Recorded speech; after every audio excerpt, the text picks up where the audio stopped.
up, you geeks? It has been a hot minute since we have been live on a Friday night. It is Friday night, which means it is time for a good old fashioned Friday night fright. When we are jumping into this one, I want you guys to take a trip with me real quick as we set the table. The year 1995. The place, a small town. Sorry ahead of time as I butcher some names. We are heading to the small town of Caño Puerto Rico, where a terrifying legend is born. It started with one woman, Madeline Tolentino.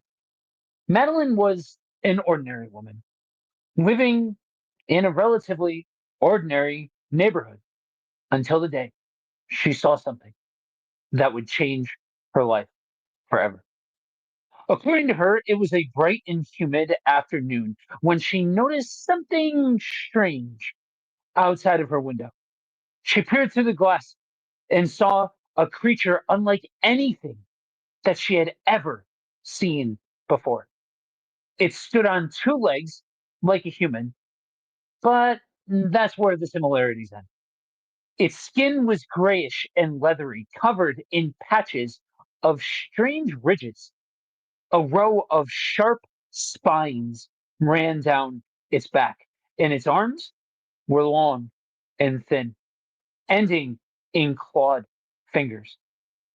The most terrifying part, you ask? Its eyes. They were large, black, piercing, glowing slightly as they caught the light. Madeline could feel her heart pounding in her chest, but she couldn't look away. The creature moved strangely, almost as if it was floating rather than walking. It turned its head towards her as if it knew she was watching. And then, just like that, it was gone. And just like that, it vanished into the humid Puerto Rican jungle. Now, most people would brush off a sight like that as maybe a trick of the light, maybe even a nightmare. But what happened next turned Madeline's world, or turned her sighting into something much bigger. That same week, farmers in the area began finding their livestock, goats, chickens, and even cows dead in their pens. But these weren't ordinary animal attacks, friends. The bodies were drained of blood with only small puncture wounds on their necks.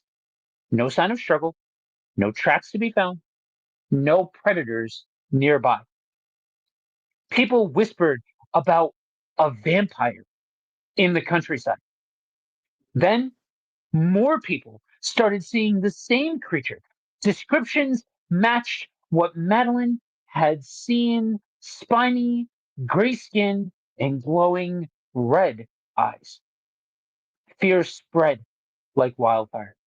Farmers armed themselves, setting traps wherever they could, but no one could catch the thing that was stalking the night.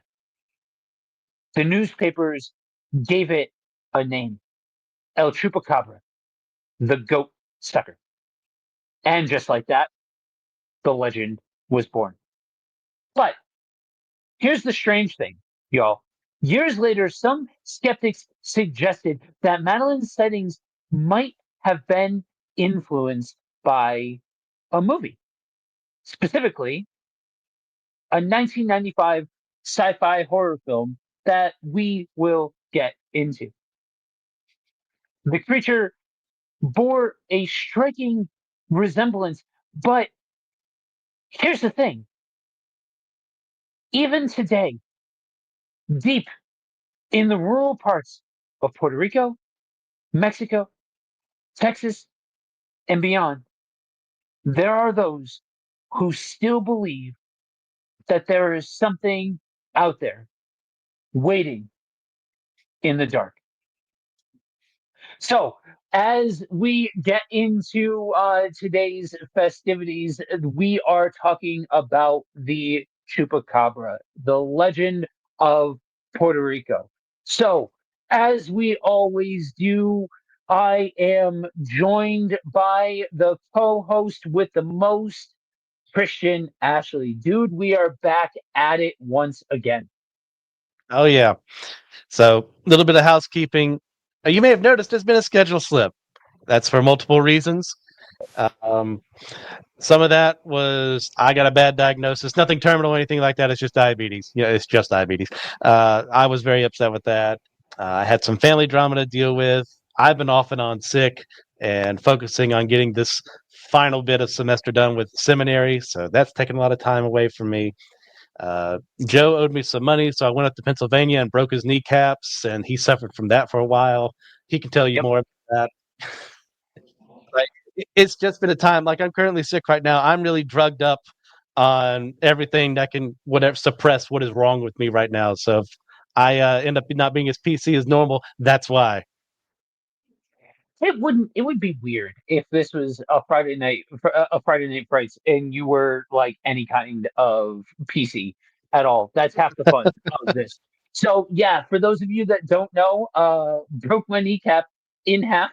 I tried to convince Christian that I was good for the money, but he just wouldn't hear it.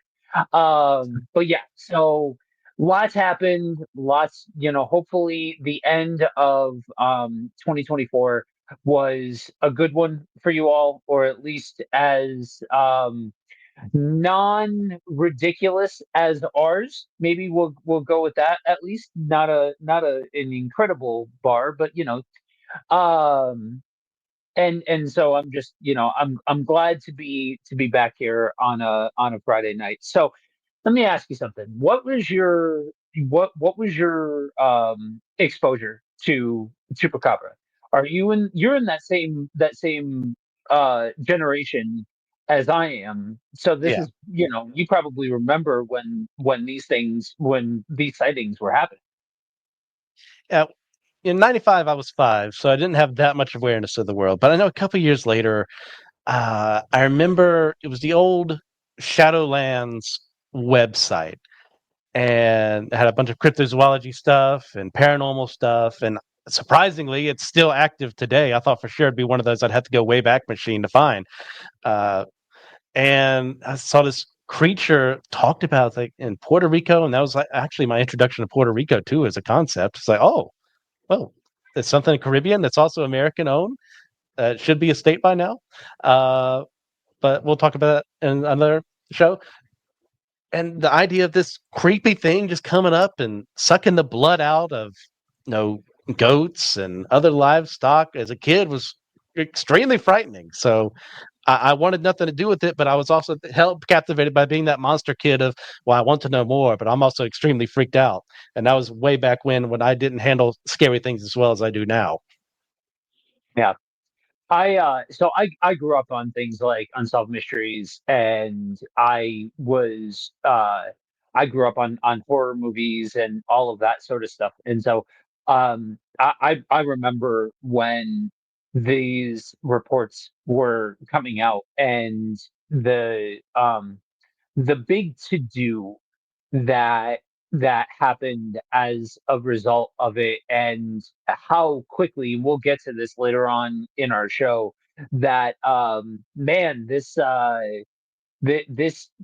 there was no shortage of adaptations of the Chupacabra, in things like I said, Unsolved Mysteries, X Files, stuff like that, all kind of jumped on the bandwagon.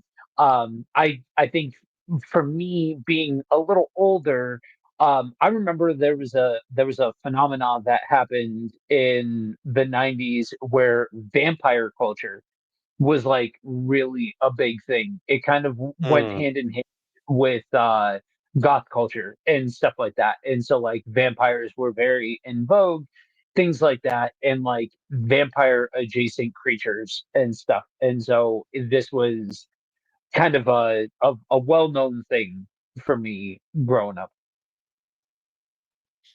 Yeah. So jumping in, we're starting off with the history of the chupacabra. As I mentioned in um, our beginning story there, it the original story came out of Puerto Rico in 1995. The a little bit of artistic expression in that write up, but the facts are based off of the original report that came through. And the modern legend of the chupacabra um, was reported by Madeline Tolentino seeing a strange, spiky backed creature outside of her window. And this whole thing created such a mass hysteria in Puerto Rico with police investigations and media coverage. The mayor of the area even led armed search parties to hunt for the creature. Many connected the chupacabra to various creatures of different kinds, making an attempt to explain away the creature. And as we are going to get to, there's even some thoughts that this thing has ties to alien encounters and secret government experiments. It's not okay. Seriously, for real and for true, it is not a conspiracy theory based out of the 90s if you don't have some hint of government cover up conspiracy secret testing to be had. I mean, absolutely. I mean, this was just ripe for it. I mean, that's the reason why the X Files was as popular as it was in the '90s. And I'd forgotten all about that episode until you brought it up earlier. Uh, if we had this moment of, well, alien life, government behind stuff, are they bioengineering some creature and releasing it in like a less important part of American territory to see what it does there? I mean, the psyop or something like that. So I'm eager to see what we land on today. It's going to Yeah, be a time. yeah. And So here's where I think it gets interesting. And hello, David. Glad you are with us this evening. Hope you enjoy the show. Um, so here's the thing that I found interesting, right?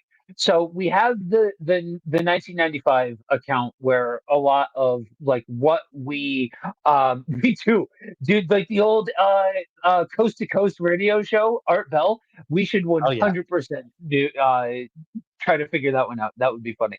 Um, so we have the account that started it all, but the Chupacabra legend actually shares similarities with other blood draining creatures in Latin American folklore that go earlier than 95. So you have El Vampiro de Mocha from Puerto Rico in 1975.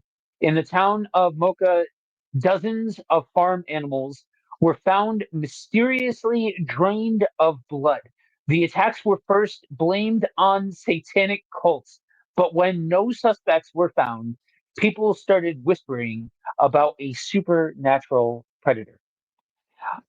We have the Pukin, the Chilean of Chilean mythology, a shape-shifting winged serpent that hypnotizes victims and drains their blood. Some believe the chupacabra is a descendant of this ancient creature. And then we have the Nahual, a shape-shifting sorcerer said to stalk farms and attack animals.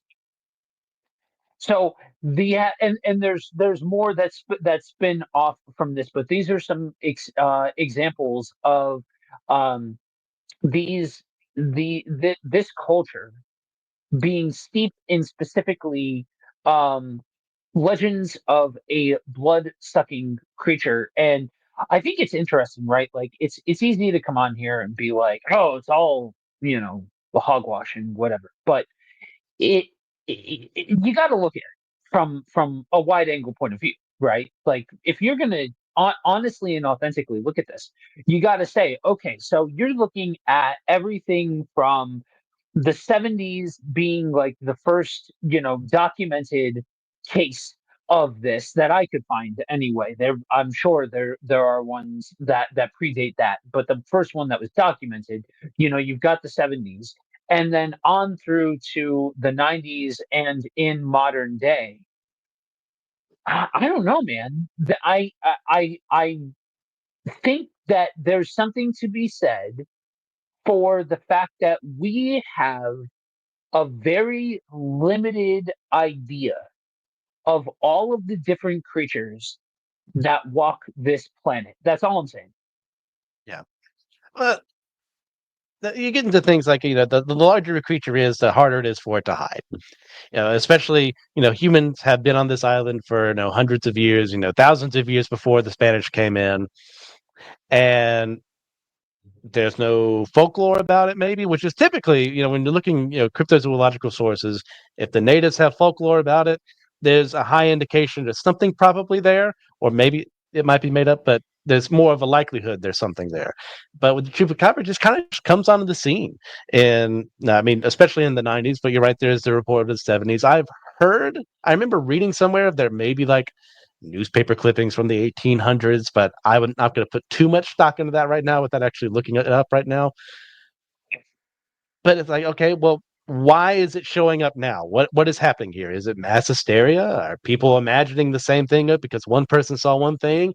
Is it a government experiment? Is it some alien thing that came down and got lost, or maybe an alien pet and just was left behind, a la ET? Like, what are people saying? Because people are seeing something, and it's like, is everyone Right. misidentifying? Like, I can't just discount out of hand, as easy as that would be, and especially when you look at what skeptics have to say. They're not Yeah. exactly generous to the story, and well, that's skepticism to begin with. And we've talked before about being healthy skeptics about such matters, not to just be full-on believers just because we want to, but also not to be like, well, that can't be because I say so. Yeah. Yeah. And I mean, for those watching, we have been we have fallen on the line before of, yeah, I don't know about this one. So it's not like we just openly accept the things that come down the pike, but this is one that is within the realm of conventional thought. You know what I mean? And so Yeah. you had mentioned the ripple effects after the 95 incident in Puerto Rico. After those reports come out, the legend reportedly spreads rapidly throughout Mexico, Central America, and the southern United States. Different cultures adapted the creature for their own folklore, as it would be put from skeptic sources. But the original chupacabra was described as reptilian with spikes along its back, and then from that point, you have reports in Mexico of re- largely the same thing, except for the ones in Mexico are described as more canine like, Mhm. sometimes resembling a hairless demonic dog. Um, Texas and the southern United States claim to have found corpses of chupacabra, and many consider that this is reportedly an undiscovered species that has, many will say that it migrated up into the United States, which again, I mean, whether it's government um, experiments or just an undiscovered species, it's not outside of the realm of possibility to say that something has migratory patterns like that. Just saying. And then Brazil and Southern America or South America Countries like Brazil and Argentina have their own stories. In this culture, though, they are more likely to tie it to some form of black magic, witchcraft, occult practices, things like that, rather than specifically um, government involvement and all of that. We have Yeah. a couple of comments here. Ever notice as soon as you get these stories from Latin American culture, these things usually have red eyes, green skin, red eyes. Um, I would say that that goes beyond Latin American influence. I think whenever you're talking about something that has kind of a background like this, I think it's not uncommon to either have um for it to either have red eyes or green eyes. Yeah, I was kind of thinking of like your typical, black dog sighting in, England or what have you would be a black, furred dog with red eyes. And that's just one culture in particular. But I think red eyes in the dark, not something you want to see, regardless of where you're at in the world. Yeah, I think the other part of it is, let's say for sake of the conversation that we're currently having, that there was an actual creature that was seen, right? That this is an actual event that took place, that with an actual creature, whatever the creature is, if you reflect a light into the eyes of a creature in the dark like that, and like you catch the shine of the eye, well, that may even look red. You know what I mean? Like red, Hmm. even if it isn't specifically red, you could see that and be like, oh, it had red glowing eyes. Yeah. And we've noticed before, in different sightings cases, eyewitness testimony isn't the end all be all. Like you can be convinced that you saw something and it not be true. You can say, well, it had gray skin when it actually had brown or whatever, because you saw it in the moment and your mind is filling in the pieces because you want to be believed and you add details thinking it's true. And I'm not saying these people are like legitimately trying to lie or anything like that, but it can happen. Police do it all the time with their cases, like having to realize, oh, what did the person actually see versus what they're trying to tell me what they think they saw. Yeah, the whole idea of having um having evidence based off of recall is a little controversial because in some regards it is been incredibly helpful, in other regards it has absolutely not been. But you also have to um take into consideration that once something is known, just because other people see it doesn't mean that it's a spread, like a legend being spread. It could be a case of, oh, this now has this now has lyrics that I can put to it. This has a potential for a different kind of perspective on it, that maybe I just thought of it in terms of, a wild dog or something along those lines.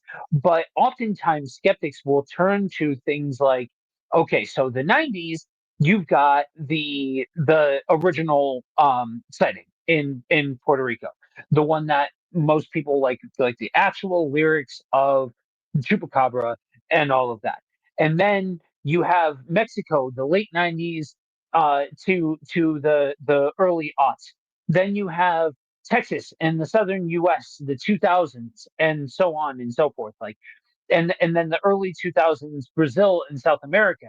And so I don't know as though that's a knock against it. If anything, I kind of think that's substantiating evidence, in my opinion. What do you think? I mean, when you spread so far, so quickly throughout specific cultures, my skepticism senses go off a little bit. And is this a cultural thing? Is this Would someone want people to think that they saw this?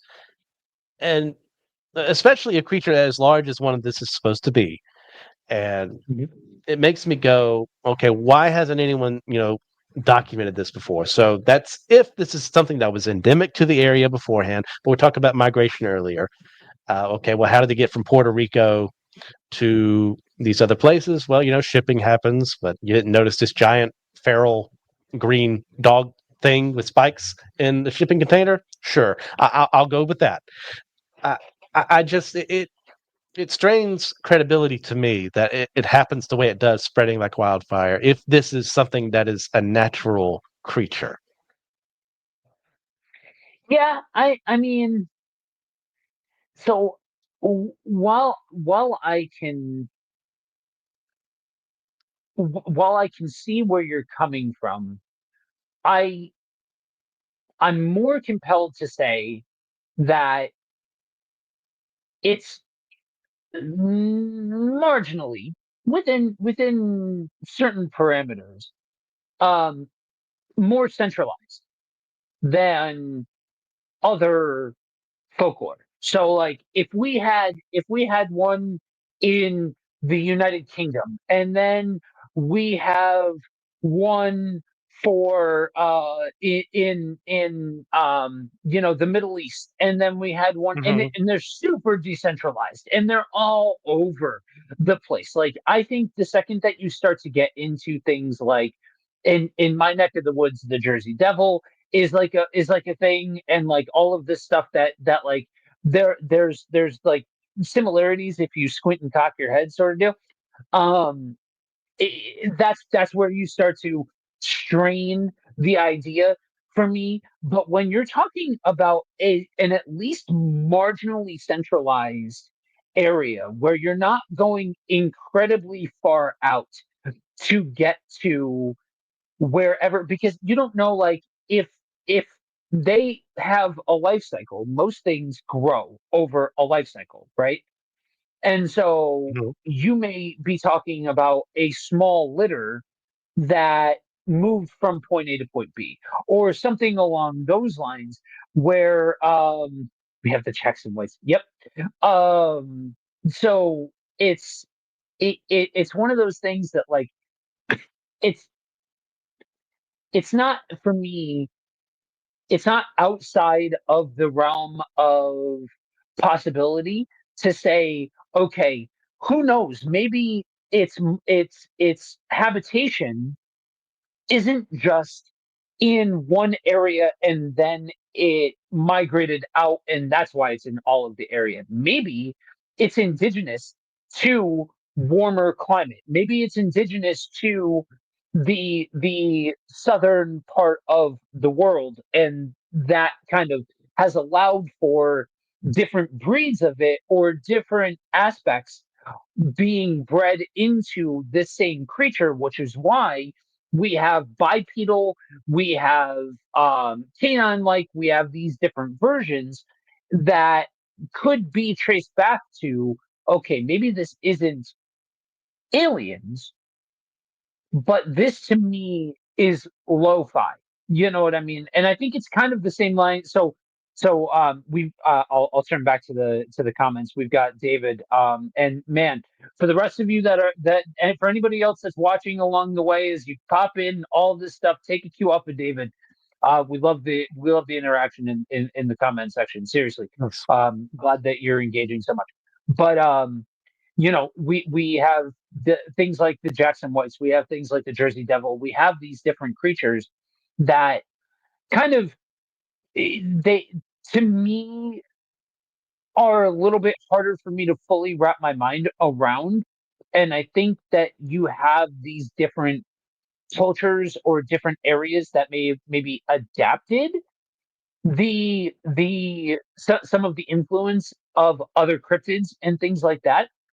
But that stands to me in juxtaposition of, against this particular idea, because there's a breadth of experience here. There's a breadth of history here, and it's not just, you know I think sometimes unfavorable sources will say, "Oh, this whole thing started um in 1995, but it's just the um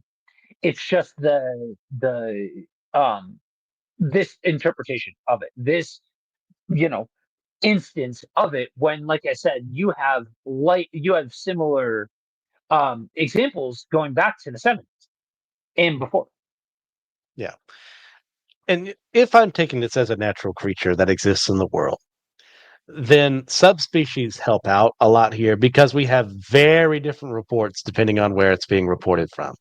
The more Puerto Rican side, we have the more reptilian esque, greener, spikier version. Then, we go to Mexico, southern United States. It's the more uh, mangier, dog like creature, kind of furless almost, depending on who's seeing it. So I could buy that. I'd need to have more evidence to say, yes, these are two different subspecies of, from one root or what have you, especially with like how recent the reports are. See, that's it. To me, I think recency bias is absolutely a thing. I think we've been trained to think that the older the claim, the more substance it has, because in past generations they didn't have the same tools to document things and things like that. But I don't. I think we're always um, finding new species and new subspecies. And just because in very rural parts of the world, they didn't have the means to be able to document it right away. I don't think that, to me, is substantive enough to actually discredit it at all. If anything, that the fact that it's not been like the fact that it's more recent and it hasn't been immediately debunked in a world where, like, yes, in 1995 we didn't have smartphones and all of that yet, but the tech started, like digital cameras were a thing, like it was becoming more normative to be able to document things.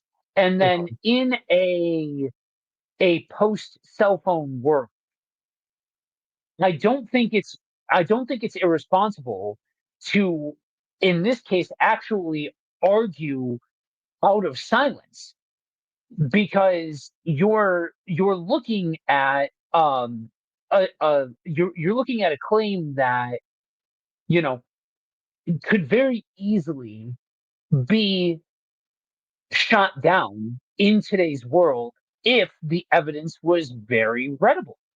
And so I think we have to at least put some kind of substance in the category of, hey, this thing has been able to elude fact checkers for uh, I don't want to date how long ago 95 was, because I don't want to think about that.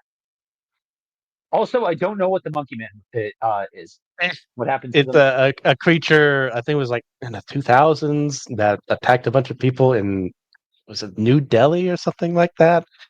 And then has not been as reported much since. It's something I don't know a lot about, so I can't speak too much on it. Gotcha. Gotcha. Be on the lookout, David, for the next time that we have. If you're not a cheap, intermission cheap plug, we do have a group. If you are interested in having a say in what we talk about, because all of these things, short of an experiment that we ran on in last that towards the end of last year, this is all user voted. And so if you jump over to Facebook and look up the group Priest to the Geeks, be on the lookout, because we have these topics on rotation.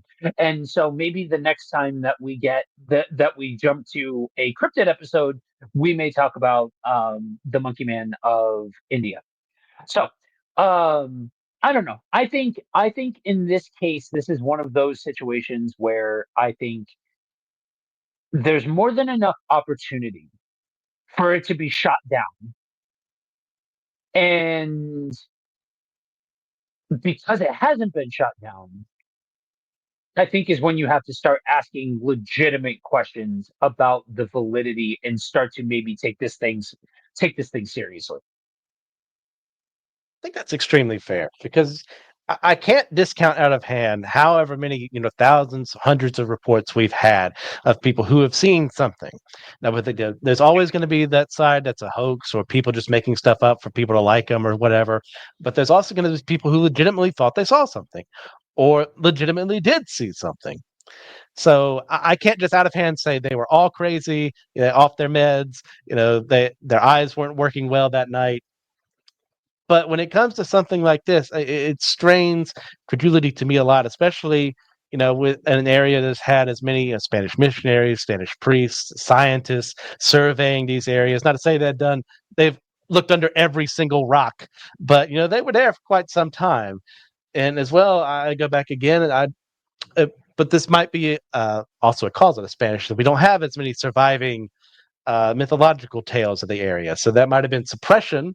So that would be a point for this creature being if they actually existed at one point in time mythologically in their senses, and it just got suppressed by Spanish missionaries. So that'd be something.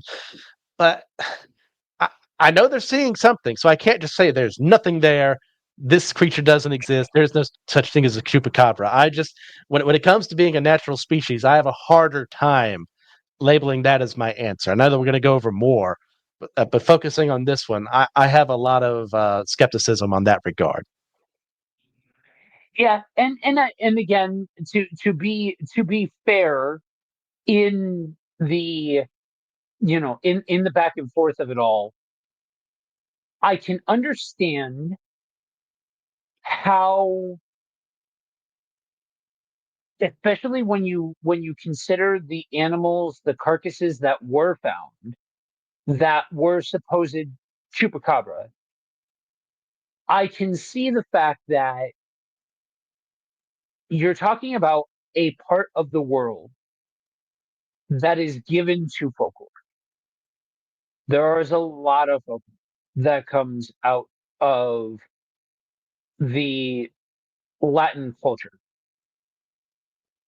That being said, though, I guess I turn back to our good old friend Bigfoot for a little bit of assistance on this one, Yes. because the tables were turned once upon a time. You can go back and look at the archives for this one, where we talked about Bigfoot. It might have been the first episode that I was on with you. One of the first ones. Anyway, it was No, early it was days just when me this on was that going one.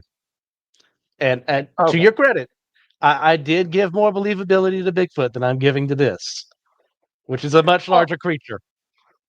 and the issue though is when you have Bigfoot, one of the big arguments with Bigfoot is it is a subspecies of ape that we just don't know, that it's some variation on the primate that we do not actually have a documentation for yet. If you look at the carcasses that are found here, many of them, minus one, but you're talking about all the way out in Kentucky at this point. So I'm not, for sake of my argument, we're not gonna go ahead and take the one from Kentucky on this one. But I think that's fair. yeah, the other ones all come back to coyote, and they blame it on mange. Coyote with mange. Okay, hang on though, because we have a lot of variations of canine. We have a lot of them. And when you look at the likelihood of that level of commonality, come on. At some point, you got to start talking about probability. At some point, you got to start running the numbers, because while you can look at that and say, oh, look at that, they're just coyote. Well, again, if we don't have a classification for the chupacabra, and it is a fanged canine-esque or canine family related animal, but we don't have a subspecies for it, and we're running tests on these carcasses, and all we see are, oh, it shares DNA with a canine, with a coyote rather, that opens a lot of doors. And I just think that if we're willing to at least say for the Bigfoot that there's a possibility that it is a subspecies of primate, then I think that leaves the door open to be able to start to say, hey, what if this is a subspecies of coyote or canine? Yes. That's a logical process behind that. Um, I'd be willing to look into it more. I just I still feel like this might not be the answer. And I don't even have the answer. I'll just throw that out there. I have, pet favorites among the suspect list here, but the natural creature is not high on that list. So that's interesting because to me, I have a harder time wrapping my mind around extraordinary um, explanations.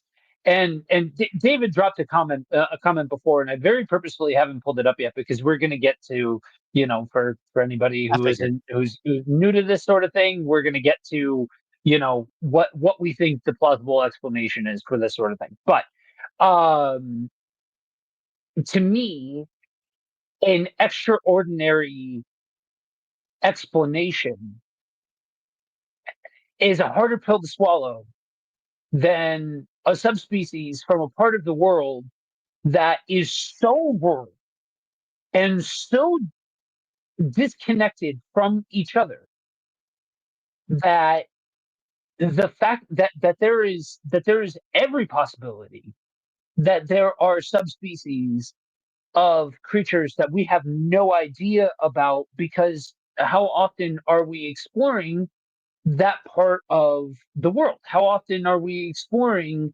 that, those jungles, or those um wildlands and things like that, because they are incredibly um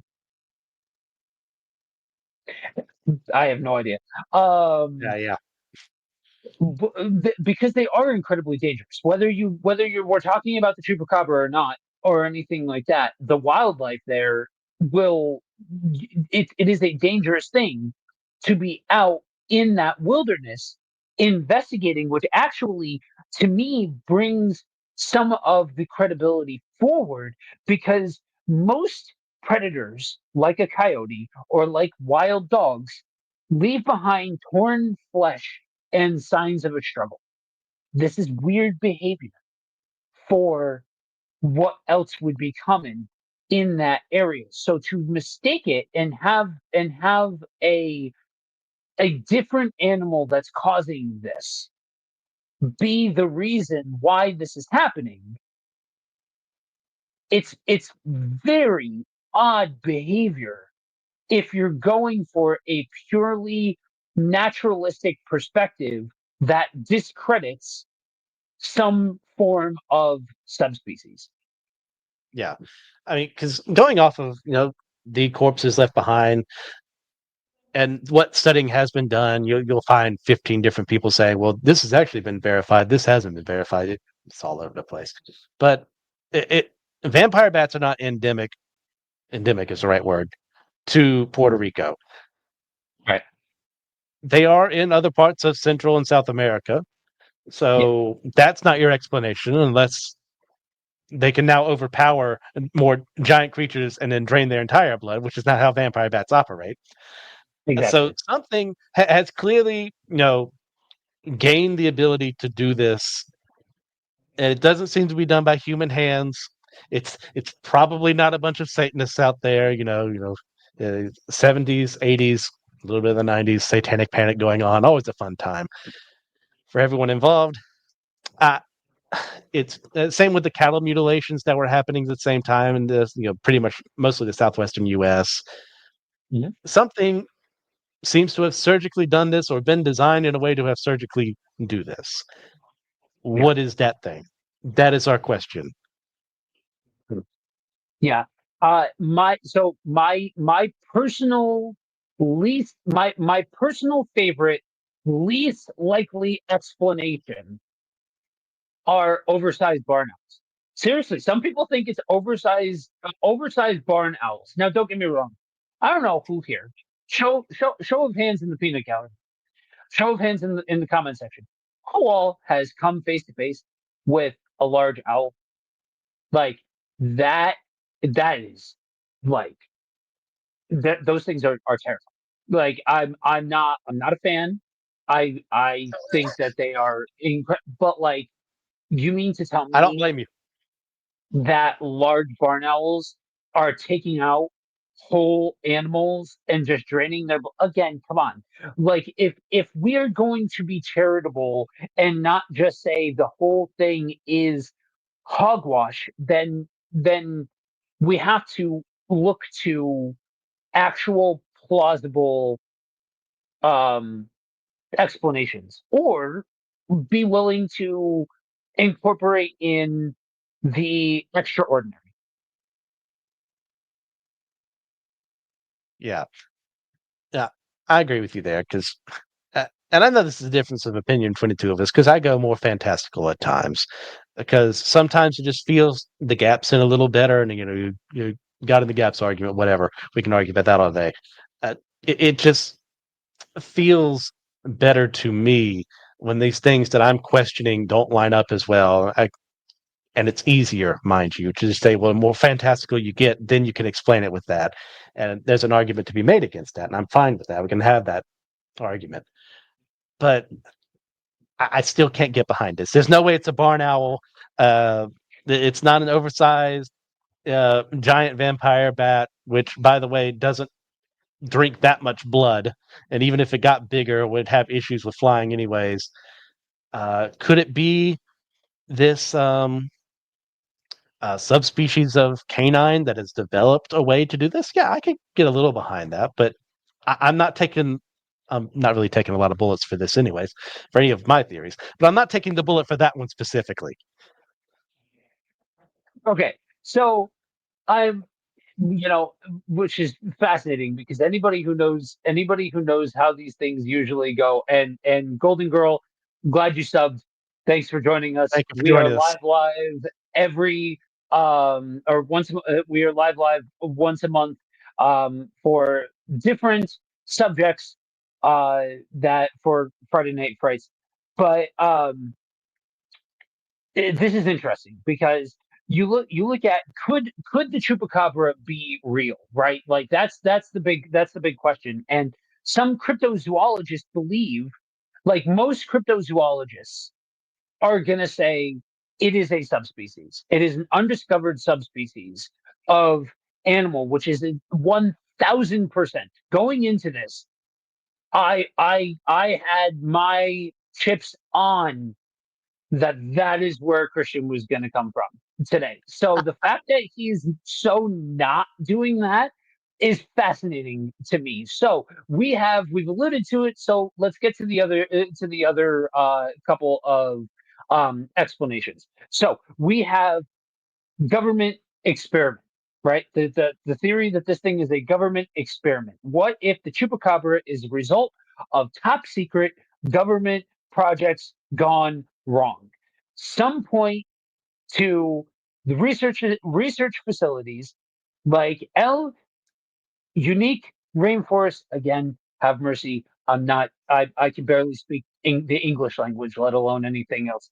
Um, Lost the spot in Puerto Rico, rumored to house strange experiments. Could one of those experiments have escaped into the wild? Now, I am not going to I'm not going to sit here and say like I think that's it's a bold claim, Cotton, to say that to say that the government isn't hiding anything. It, I don't know, man. Like to me, that seems more like for as much as people are looking at me and being like, oh, likely idea that it's just some species of animal. Feel like that holds more water than what different. I think so. So I'll say it like this, and I'll turn it over to you. I think in the government conspiracy realm the different locations become more of an issue than than when you're talking in terms of species and naturalistic explanations. Personally, Okay. Well, what this really is one giant global campaign to revitalize the Critters film franchise. And they actually made them. And I can say that because I finally watched those films not too long ago for the first time. And differing values. But to actually respond to this, I lean more towards this. Out of the two of us, I'm the more jingoistic. I'm the more yay America. Not to say that Joe's some kind of you know, red-blooded commie, you know, tear down the entire United States. I know how this government works. I, I've read about the Tuckasegee experiment. I've read about everything we've done with Native American tribes, with other people as well. I know with World War II alone, how many different projects were like, oh, we'll just use bats and throw them against Japan and then blow up their buildings there. Or we'll use dolphins in a specific way. So experimenting on animals sounds perfectly natural to me. Now, that does beg the question, okay, why would they do it? Well, Puerto Rico, a place not a state, a commonwealth. So if something does backfire, well, you could have it happen there instead of the United States proper. What this creature is, what its purpose would be, probably something to do with warfare. Have them infiltrate, cause destruction, whatever would be something. If this is what's real, which I still don't think is what it is, but just to give credence to this idea for a second. And then they made a Jurassic Park mistake of not making sure that they couldn't breed, and now they're everywhere. life finds So a way. yeah, life finds a way. I can get of that behind it a little more than just suddenly out of after hundreds of years of studying the area, this creature just shows up. Yeah, yeah, but you're assuming your your end result is based around the assumption that they just showed up. That's where I have a problem. That When I'm looking at the paper trail, when I'm looking at the history, when I'm looking at native legends, they just show up. but see you're talking about an indigenous culture that doesn't have like you're that feels a little like basing it off of the standards of the United States. To me, any kind of paper trail argument becomes invalidated because of the region that you're talking about. Because it's an entirely like when you start to go back in history, you hit a point where because of poverty levels, because of technological advances, because of different things like that, you're not getting the same level of documentation, even proto documentation. Like I'm not even talking about like camera like ship is in the comments nowadays. You can find cameras on in every corner. It's true. Like now you can, and that's what we talked about that before. That I think that that's to the credit of the existence of something like this because you don't have a smoking gun. You don't have something that says this is clearly fake. And I think because of that, and because of the modern day versions of this of documentation not proving it incorrect, I think there's something to be said for that in its validity. But even as you wind the clock back even keeping it comparable to the time frame, you have a steep drop off very quickly when you're talking about rural parts of a different part of the world.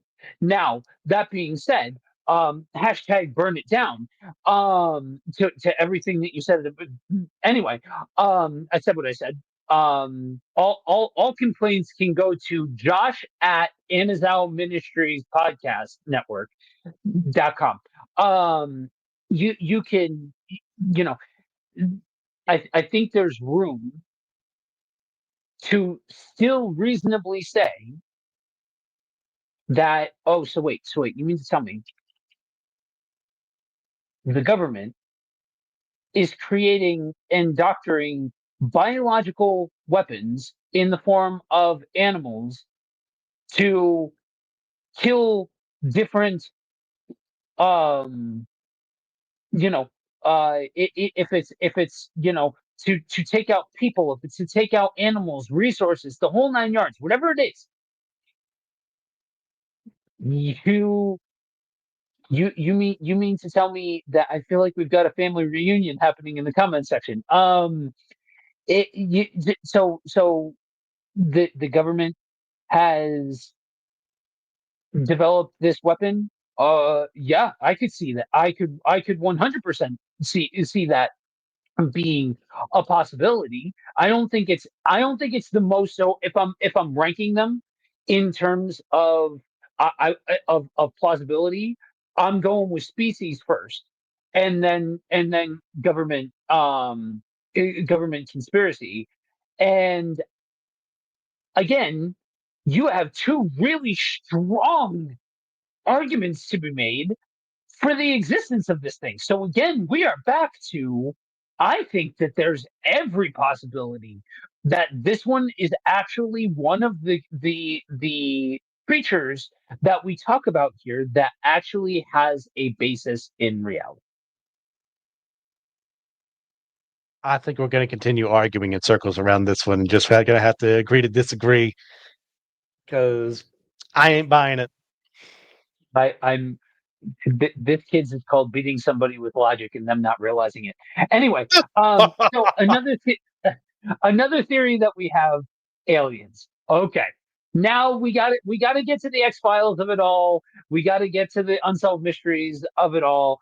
UFO sightings are often reported near Chupacabra encounters, supposedly.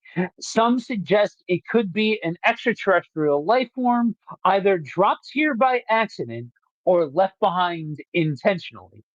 And finally, we'll get to the last part. So aliens, right? ET phone home. It it's it. I think at this point, and I do think I'm mistaken for a different podcast that I was on talking about aliens. But this goes back to my thoughts on aliens and the likelihood of alien life and all of that. I think out of the big four explanations, this is probably the one that I am the least behind. That's because you're part of the reptilian conspiracy against the rest of us natural humans, and God help you and preserve your soul. No, I get it. It's fantastical. It's a lot, and we've talked about it before. You actually believe there could be life out there. I believe it far more than you. I believe it far more able for them to reach here than whatever. So as this also isn't my number one. And when we get to it, you're going to say, Christian, you've gone crazy, and that's fine. But I find this, if aliens are real, if they're capable of interstellar flight, I find it more plausible in the idea of, yeah, maybe some experiment got left behind, or maybe a pet got left behind, or an intentional weapon was left behind. Which, if that's the case, it's kind of sucks at its job because it Yeah. just kind of it invaded as an alien species in every sense of the word, and don't really see too many chupacabra deaths being made there, um, because of it. Just and this is without going into the subspecies argument, because I'm more of the opinion that the American and the Mexican Chupacabra sightings lead more credence to coyote, dog with mange. But the Puerto Rican one, which is very different, has to be something separate from them, in my view, because of its very different appearance, because of its very different actions. So if we're taking aliens, I'm putting this on the list as a suggestion. Also, I'm not taking a bullet for any of these. And so we round off the list, and this is where I'll bring up David's comment here. I kind of believe these are demonic. Witnessed something when I was a kid. Orange clothing, green eyes. Um, because it's the worst experience of my life. Yeah, that Hmm. sounds terrible. Um, so yeah, demonic, supernatural, something along those lines. Um, this this is one of them that I would say, like, if we're talking more supernatural, less demonic specifically, then I would say, okay, let's talk. We can talk about this. Um, I just don't know as though you even need to go outside of, again, the realm of naturalistic thought. Even if it's experimental, it's still naturalistic thought without it being, because I think if you're talking about supernatural, again, really, when you're talking about the different areas that they were in, and the different looks that they have, and the different habits that they have, which again, none of them actually pattern themselves off of what a dog or a coyote would do. Like, that's not a thing. Like, they don't suck the blood out of creatures. But anyway, it's, to me, really everything except for that naturalistic explanation. The wheels start to fall off more and more as you get into these different explanations. Yeah. So demonic in nature, also a maybe. It would explain why these haven't been seen before, why they're suddenly cropping up now. Um, it would explain why there's really no traces left behind of fur or anything, scales maybe, that could be tested, or DNA left from the sucking of the animals. But also, again, I don't think the testing capabilities in the 1990s were the most extensive to begin with in Puerto Rico. Yeah. So I'll throw my cards on the table right now. Here's my crazy. Christian's a wacko. He deserves to be put in a mental institution. I'm already hopped up on Benadryl and about 50 other drugs right now to suppress this illness. My conspiracy theory is that this was the initial sighting was a demonic entity, which then created tulpas in specifically the Latin American sphere. That is why this creature does not have a defined look. That's why it appears all over the place when it's never appeared beforehand. And I believe, if you don't know what a tulpa is, it's known as a thought being or thought creature. It comes from Buddhist Tibetan lore. Uh, I'm not going to bring up theosophy because I don't hate myself. And the idea is that the human mind is capable, because we are so creative, of actually projecting a being into existence. And I think with the collective people who are worried about this creature may have unintentionally made it real, a la a Freddy Krueger kind of scenario here. So, I mean, show's done. that's a thought. That's a It's thought. a thought, because to So me, yeah, go ahead. I'm gonna go with this, that this thing is real. Whatever, whichever, like, if it's an animal, if it's a supernatural being or things like that, I don't think the thing is made up. I don't think it's just a matter of, um coyotes all suddenly got mange and started acting outside of how they actually act. I don't think that that's the case. I think that I think this is an example of how media can take something and roll with it and put different characteristics to it, but it's based out of something that is from a culture that has such a complicated history that I think we need to take that into consideration when we look at the documentation that the indigenous peoples that this is dating back to don't they did not have the same measure of technology that we they did not have the same measure of dissemination of information that the United States had. And so to put it to their standard is a logical fallacy.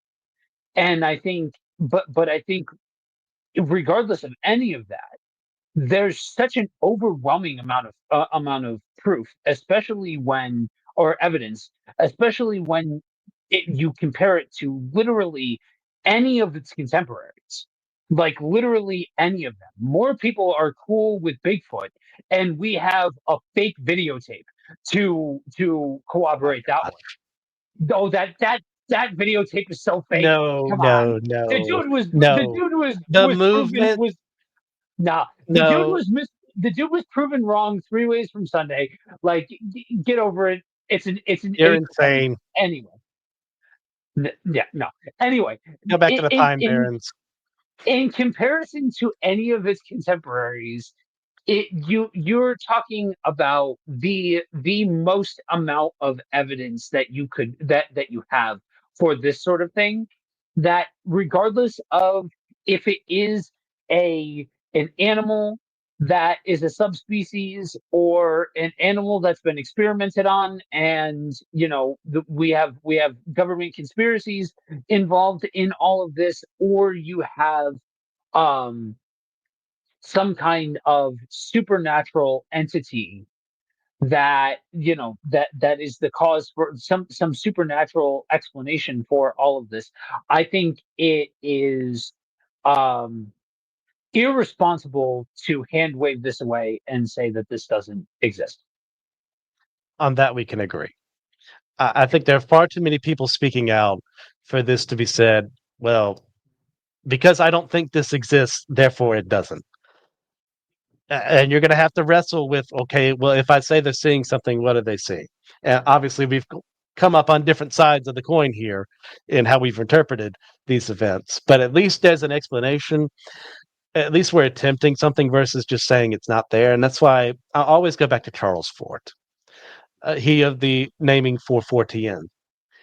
I can't remember which of his books it is, where he was talking about stuff that falls from the sky, like Mhm. fish or meat or something like that. And every scientist was looking at, well, that doesn't happen, therefore it can't exist. And then he just said, well, actually, what's happening is there are these islands above in the sky that we can't see, and that's the stuff they throw off of it. And like he was being tongue in cheek because his reason being, at least I'm giving a reason for why this could happen, even though I know it's not Mhm. true, Yep. versus just discounting it out of hand. And by discounting it out of hand, we do a disservice to everyone involved. We're calling them all liars. Right. We're saying, uh, well, our science is just so advanced. We know more than you idiots. So shut up. Yep. And that, and yes, I believe science. Let me go ahead and throw that out there. I'm not one of those people who's like, no vaccines or whatever. Just never trust a scientist, never trust a doctor. That never hear that from my lips. Right. But I don't listen to people who just say, because I think it can't happen, therefore it doesn't, unless they have a really good reason to say so. Yep.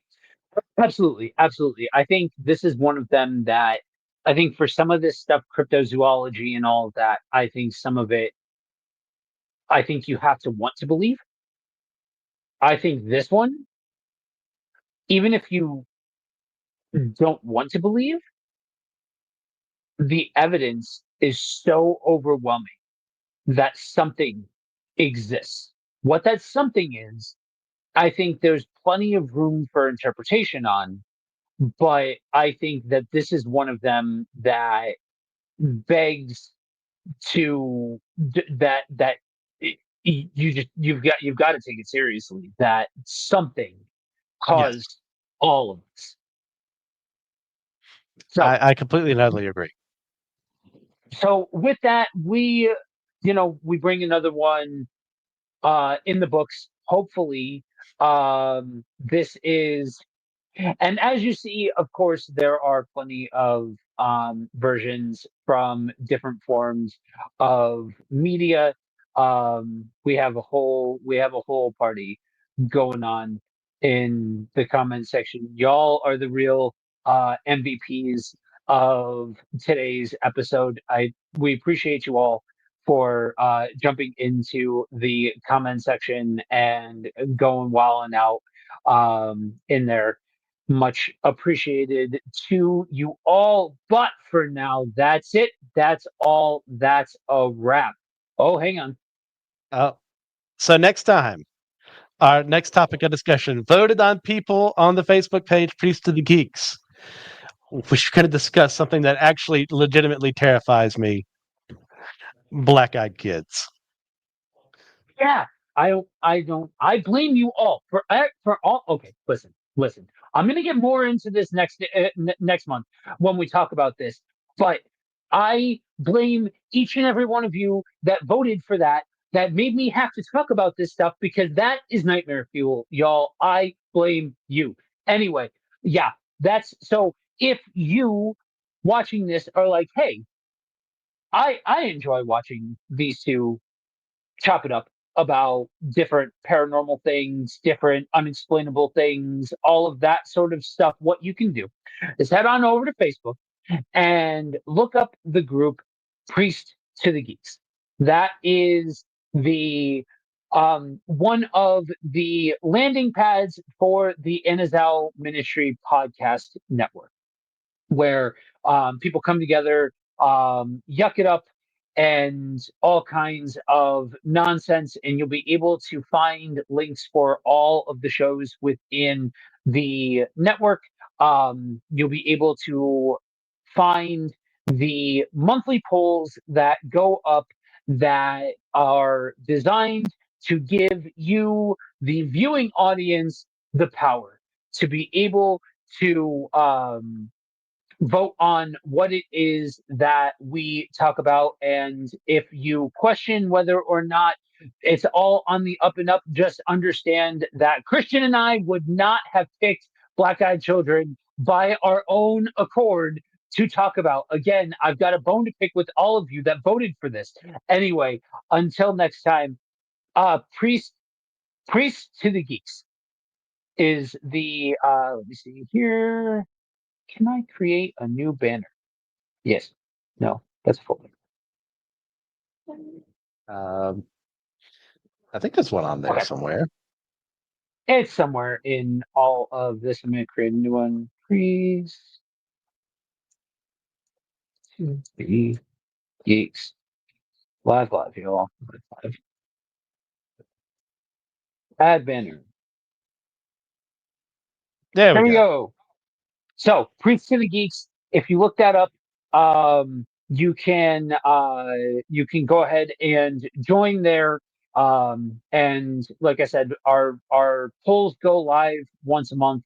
Um, you may not, we sometimes go ahead of time with our voting. So you may not, the first one you see may be for a couple months out, like Christian said. We already have next month's already in the books and figured out. But yeah, you still have the ability to be able to chime in, and every month is a different topic. Anything else before we wrap it And up?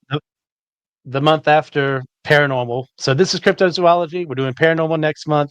The month after will be religious strangeness. So that's a wide open field. And we also allow you guys to add stuff to the polls as well. So feel free to do that. That lets me know what you guys are interested in. So we can do more research on that. And yeah, so thank you guys for all that you do. We really appreciate it. Thanks for All listening right, to our thank you. insane ramblings tonight. Absolutely. It has been a blast to be back with you all. Hopefully you will hopefully this is the start of us being back on a routine and back with you all every month. Thank you all for joining in the comment section, and until next time, stay spooky. Peace.